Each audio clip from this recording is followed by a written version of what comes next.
Hi guys, and welcome back to my channel. Now, the last time I reviewed my very first baby dinosaur, the Rebor Baby Stegosaurus. And I was so enamored of it that I thought I might get some more babies. And sooner than expected, I am proud to announce the latest arrivals to the family. Now, these are the PNSO baby dinosaurs. Aaron, the baby T-Rex, and A-Qi, the baby Sinoceratops. They come in the typical white boxes from PNSO, and I love that look. You know, it's clean and classic. And inside the models are in this kind of a clamshell design, which I first saw in the Monster Hunter Creators Models Wyverns. And it certainly helps cushion the figure better, but the trade-off is the extra volume of space taken up.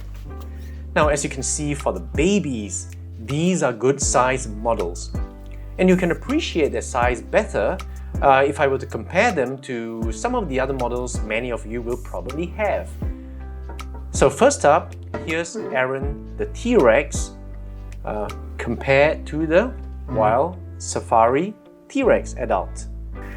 And then here's A-Qi, right? The Sinoceratops compared to the Wild Safari Triceratops. And they are certainly way bigger in scale than my Rebor Baby Stegosaurus. And the good thing is that this bigger scale allows a bigger canvas for detail and color. Now, both are beautifully proportioned and sure to endear themselves to many a collector. However, in my opinion, they aren't equally endearing. First, let's look at the baby T-Rex. Now, this baby is doubtless quite cute. It's feathered and it looks like a chick or a duckling. And I like that it really calls attention to how bird-like theropod dinosaurs are. It can be easy to forget when you look at the adults, but as chicks, you can see the bird-like similarities for sure. Now first, look at how bird-like his head looks. From the side with this shorter snout, and then the front very narrow, it creates a very beak-like appearance. And of course, you have the huge eyes looking up at you expectantly for food. And second, look at the feet from here. They look almost like chicken feet.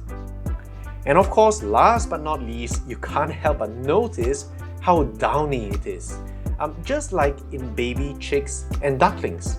Now, they'd probably lose most of their feathers as they grew up, although the fully feathered T-Rex is still popular with some fans. Now, the down really showcases the advantage of such a large scale because the detail is exquisite, and it just wouldn't be possible if this baby were any smaller. You can see that the down varies regionally from the head to the body, and then to the tail down here. Now, this isn't luxury you could have on a smaller scale. And look especially at the directionality of the down here as it flows with the contours of the body. That's very lifelike and very impressive. Now, the eyes are shiny and very what's the word I'm looking for? Very liquid, almost as if they use glass inserts for them to give them that kind of lifelike shine, right? The teeth are sculpted individually, exquisitely, very small, and yet separated and distinct. Now, scales are also very tiny, and again, like the feathers, the down, they vary regionally. First, you've got the ones up in the snout, and then the mandible, the throat, and then the underside. Now, a larger scale also allows for variety of color. I love this striped tail. I'm sure I've mentioned before that I'm partial to stripes in dinosaurs, and you can really appreciate the choice of different colors in the head. Here, you know,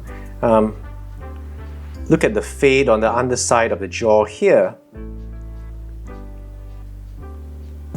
And then even the body differs in color, with hints of an orange and green palette in the down here. So the down, besides being different in terms of form, are also different in terms of color. I'm also very impressed by the way they've colored the feet. If you look at that, I don't know, there's just a fleshy translucency that reminds me of the feet you see in geckos or chickens. Very lifelike and yet skin crawling at the same time. And even on the underside, which you wouldn't see unless you flipped over, there are shades of color application. So it's really very impressive. Now, baby T-Rexes had disproportionately long arms, at least until the rest of their bodies played catch-up and won big time. And of course, that's if they grew up, because the mortality rate of baby dinosaurs are expected to be quite high. Now, accidents might befall a precocious baby, attacking the wrong prey and of course being seen as prey by other predators. But if it did grow up, in about 20 years' time, this little fellow would be around 7 to 8 tons. That's a lot of fast growing. And speaking of the arms, the only thing I don't like about this is the weird way that the right arm seems to melt into the thigh here. It looks very unnatural and is quite disturbing. Now, what I also like, believe it or not, is that even though he has baby proportions, he's not 100% cute. I mean, he's cute as far as other baby predators can be cute, such as baby crocodiles. You know, you have the smaller snout, the bigger round eyes, but do I find this cute? No, I find this a little frightening, with the foreknowledge that in a few years' time, this can kill me. And likewise for Aaron here, you know, when I look at the eyes and the needle-like teeth here, there's something really cunning about him, as if he were thinking and considering me as potential for food. And I think that PNSO captured this duality of feeling, at least for me, very realistically. I should also mention that there's the PNSO booklet that comes with most dinosaurs. I'm just going to read snippets of it, right? I'm Aaron the T-Rex, a young dinosaur. I'm not a king yet, but most others already find me terrifying. My life has been miserable because my dad is an adult T-Rex. He can prey on anyone because he has large and thick teeth with serrated edges. Now, what about me? I'm the son of a king and therefore destined to become one sooner or later. But I doubt that. Look, my whole body is covered with fluff and I look cute rather than scary. I also have sharp teeth, but those are small and thin, probably not lethal. I'm just a king's son, not a king yet. Can I live like an ordinary little dinosaur? But this is impossible. Now, all small animals, knowing that I'm a T-Rex and a future king, fear me and hide away. Now, this is indeed sad. Now, my childhood plays disappear because everyone fears me. And days without friends are lonely.